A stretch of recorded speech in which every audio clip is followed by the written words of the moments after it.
Okay,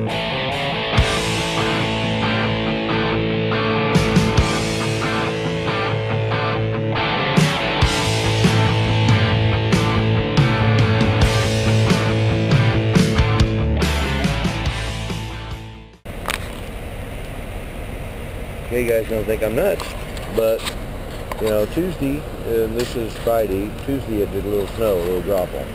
Okay, this is El Paso, Texas. This is the day after Christmas.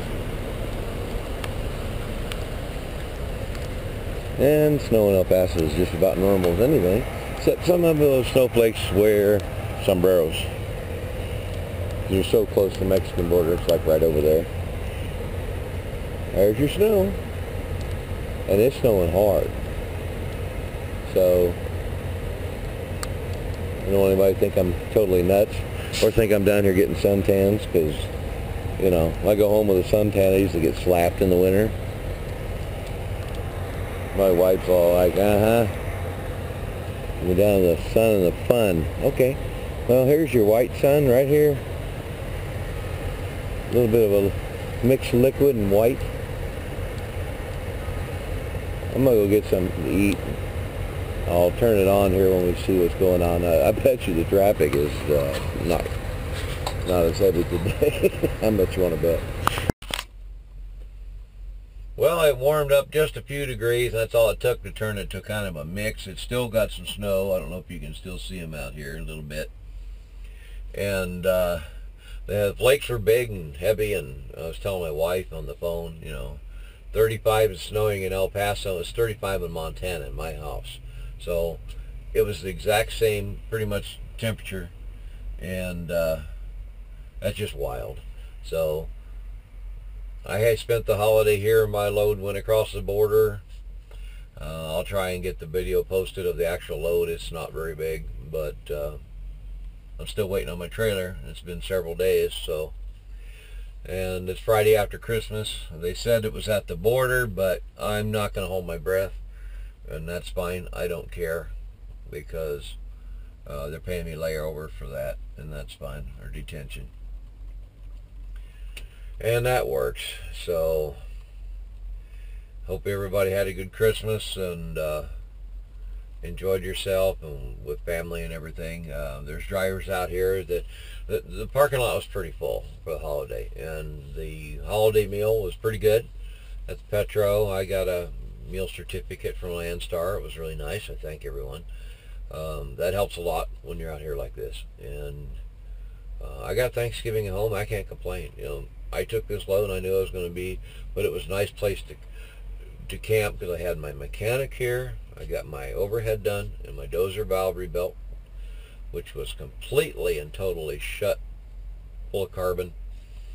And the engine runs completely different now. It's just smooth.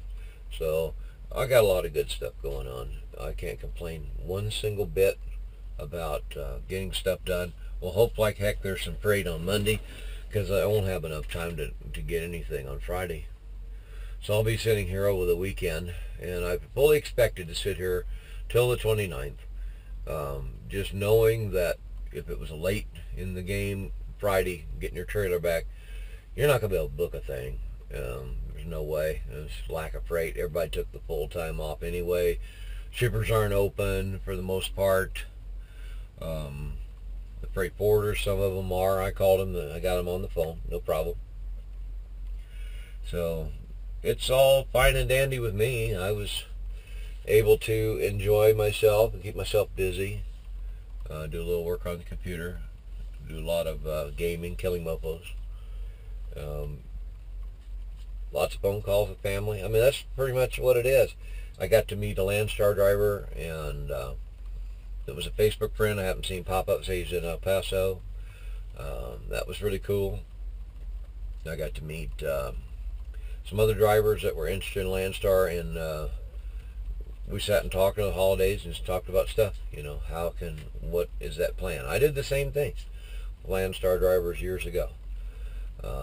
I spent 2 years studying the company before I came here, but you have to ask questions, so I didn't mind doing the same thing and help them out understand just from one aspect of what could be, what's available, because I was there. I was at the same company that they were working for, and I already knew what they were getting paid. And I said, folks, there's a lot better way to do it. It's a good place to get started, or a good place to, get a truck if you don't have any credit or whatever and get it paid off. It's just, you ended up just dang near working yourself half to death, though. So you can get out from that kind of game and get to where you can, earn as good or close to it solo and not have to kill yourself. So a lot of good things went going on down here in El Paso. Here comes the snow. Now it's turned to grapple. So we've had grapple on Tuesday, and that was kind of iffy, back and forth, windy. That was 45 or 50 or something. It was decent. And then day after Christmas, I woke up and it's like, it was a little cold in the truck. And I had the heater going. I opened up the thing and I could feel the draft coming. I was like, you couldn't see the windshield hardly. Everything was it was solid water, and then the snow, it just blanketed the area. It was not a problem. I was warm. I was toasty. I was safe. I didn't care. My wife just thinks it's funny, and everybody in Montana's laughing too, because they think I'm all down here in this warm, El Paso on the Mexican border. No, I got the same weather as they do. That's okay. Well, I think I did a blog post on the, the restart rules. I'm glad they got that stuck in the bill to get that restart, 34-hour restart rule overturned back to the old way. Too bad they couldn't get the sissy brake out. That really sucked, because that thing, it doesn't need to be in there. I don't need to be told when I have to stop. Because I'll stop at like a midway break anyways. But it should be my choice. It's just freedom. It's just lack of freedom. We don't need that kind of regulation. We really don't. There's still a lot of good old hands out here, accident-free. I'm sitting next to a Warner even. Just because he's a Warner doesn't mean he's no good. He's got a 1,000,000-mile sticker on there. Hey, that's it. You see them on Swift and everything too. There's good drivers at every company. So, you just can't put them down because they're one of the production mileage outfits or something. A lot of people that came Landstar started out those places or spent some time there or whatever. And it's just the way it is. I don't look upon them anything bad. I mean, when I see the trucks, and I'm wary, on the road, because I know there's potential of an inexperienced person or a student in the seat. They're just things you have to be aware of. It's just fact. That's not putting anybody down. It's just fact. I've seen stuff like that happen. You can tell when there's a veteran behind the wheel just by the way they move the truck on the road. You can tell when it's somebody who's a lot more cautious, or when that's fine, or a student, or doing something that may not be that kosher. Well, I'm just rambling today. A lot of good stuff going on. Hoping for a good new year, and hope a good one for you guys. Profitable, staying safe. Watch out for boneheads. Get yourself in a bad situation. Just watch out and keep your equipment in good shape. That's what I've been doing, trying to, got new drive tires and overhead and this and that. Trying to, for efficiency, legality, of course, but being able to be safe and be able to, be profitable at the same time. Saving that fuel, better tires, keeps me safe. I mean, there's a lot of roads already just been flat shut down. Wyoming, the typical suspects on I-80 and 25 and some other spots. It's already had a few bad things. Let's just hope that a lot of the wrecks kind of stop,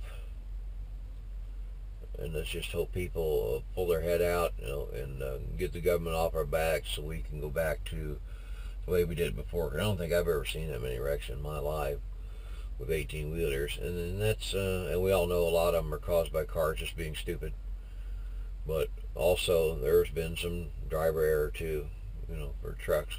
So we need to double down our efforts and get our shit together.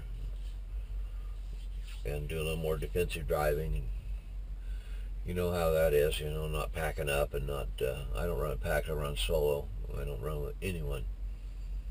If I can stay away from a group, I want to be out there by myself. I don't like it when people come up on 8-10 feet off my bumper and sit there and draft me, stuff like that. So let's just all try and stop some of those habits. It's not that much of a freaking hurry. Keep it safe, sane, going into 2015, and let's rock and roll and make some dough. See you on the road.